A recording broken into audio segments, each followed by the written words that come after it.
Welcome back to Talking Dragon Age, the show where I talk about Dragon Age. Today I want to talk about how the Dalish will be reacting to Solas coming out of the closet with the wolf pelt over his head. So my theory is there will be division among the Dalish. Some clans will take him at his word and join him in pursuit of recreating Elvhenan. Others will not take him at his word but will join anyway. Even those clans that join him may have some people who don't agree, but will join anyway because their clan is their family. Meanwhile, many Dalish will not take him at his word. He is the trickster god of their pantheon. He's the reason Arlathan fell. Hell, that is true. These clans may prefer things the way they are, or would just prefer making a new Arlathan. We've met a variety of Dalish clans with differing attitudes. The Sabre clan was not physically hostile towards humans, but they definitely didn't like them. But even among that clan, there are differing attitudes. The Ralafaran clan cooperated with humans, much to the chagrin of other Dalish. The Lavellan clan was open to interpretation, but I think it's pretty implied they were civil, if not friendly, towards humans, except when armed soldiers approached their camp. And, well, that's fair. The clan the Inquisitor can meet in the Dales are distrustful of humans, but not openly hostile. That kind of thing among the Dalish is probably a case of, if they were aggressive, then a lot more humans would come for revenge, so they avoid it. On the other hand, the Virnen clan from the Masked Empire savagely beat Michel de Chavin. It didn't help that he kept insulting them. Also, I think they were generally just in a grumpy mood at the time. We're told a few Dalish clans often act like bandits. The Dalish of Antiva, according to various sources, are more violent than most. They also string up bits of wood and cloth to look like monsters, and move them like marionettes to scare people away from their camps. So there's a variety of attitudes among the Dalish. I do think some will be more willing to join Solas, and others will be less inclined. But would Solas accept their help, given his views of the modern elves? The answer is yes, and I have proof. Solas is willing to use anybody to further his goal, those who join him willingly and those he manipulates. In the Tevinter Knight's story half up front, an elf named Irian reveals agents of Fen'Harel attempted to recruit her, but she turned them down. And then in the Dreadwolf Take You, Solas personally attempts to recruit Charter. She refuses, he accepts that and leaves. But despite just having had a conversation about how his fondness for the Inquisitor led him to making a mistake, he did let slip some information that could help Charter. That's worth noting. Solas is not as good as he thinks he is. I had forgotten how I missed court intrigue. You missed court intrigue? When were you at court? Oh, well, never directly, of course. Nice save.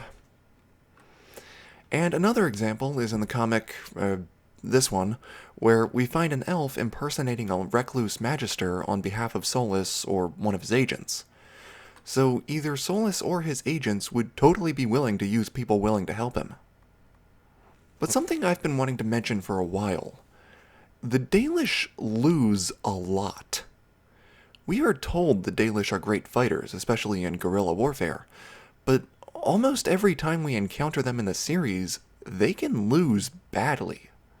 In Origins, we can destroy Zathrian's clan, granted we have the help of werewolves, so we can let that slide. But then Hawke and company can wipe out Meryl's clan. Michel de Chavin points out major flaws in the Dalish training and then slaughters a bunch of them, while wounded. The group of Dalish in the Tomb of the Emerald Knights is wiped out by Venatori/Red Templars. We hear about one elf who lost his clan to the Darkspawn during the 5th Blight. Valana's small group is wiped out by Darkspawn, who then framed humans. I bring this up because I really like the Dalish and I want to see them win a little bit. While most of their losses are fair and understandable considering who they were fighting and how, it's still unsatisfying to be told the Dalish are strong and capable warriors, but we rarely see them win. This leads me to an unsettling point.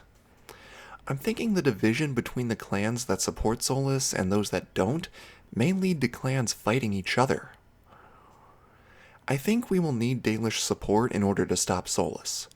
Despite their incomplete or half-correct knowledge of Elven lore, it's better than nothing. We'll most likely need them just as we need either Tevinter and or the Qunari. And probably Navarra as well. I mentioned Navarra for two reasons. One, it would be really, really cool to see Dalish clans that live out in the deserts and savannas and whatnot. I'm really looking forward to seeing that. But also, I talked about the Grand Necropolis and my theories on its origin in another video, as well as theories about the guy who started the Navarran beliefs and practices about death. What I've thought of since then is that the Navarran beliefs about death and the weirdness at the bottom of the necropolis could be related to Falun Din. That's interesting.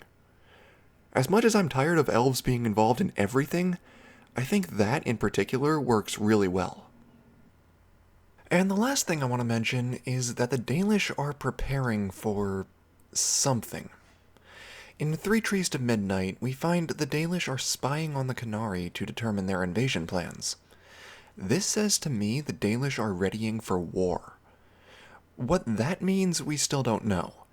They could just be preparing so they're not caught in the way of the Qunari invasion, or they could be preparing to fight. Solas may be pitting them against the Qunari so they don't interfere with him. I think Solas is fanning the flames of that war regardless. I don't know, but it's worth mentioning. The Dalish are still out there, and they are getting ready for something. And someone else who may be involved in this are the executors. You know, the guys that execute the will of those across the sea. Their execution is precise and efficient. So here's where I'll wrap things up. Let's recap. There's probably going to be big division among the Dalish clans, and many may end up fighting each other. There are some clans that are friendly to humans, and others that are hostile to humans. Some will take the Dreadwolf at his word, others will be skeptical. Even those that do take him at his word may not wish to join him. The Dalish have been shown to lose quite a bit throughout the series, and I hope they are shown to win a lot more in the future. We will probably need the help of some of the Dalish in order to defeat Solas. I really want to see some Dalish in Navarra, and Navarra's Grand Necropolis may be connected to Falun Din. Maybe he's even imprisoned there, but I'm less of a fan of that than I am just it being connected to him. And finally, the Dalish are probably readying for war in some capacity, and the Qunari have not escaped their notice. So that's it for now, guys. Thank you all so much for watching. Don't forget to comment and like, and remember, Tala Nadas.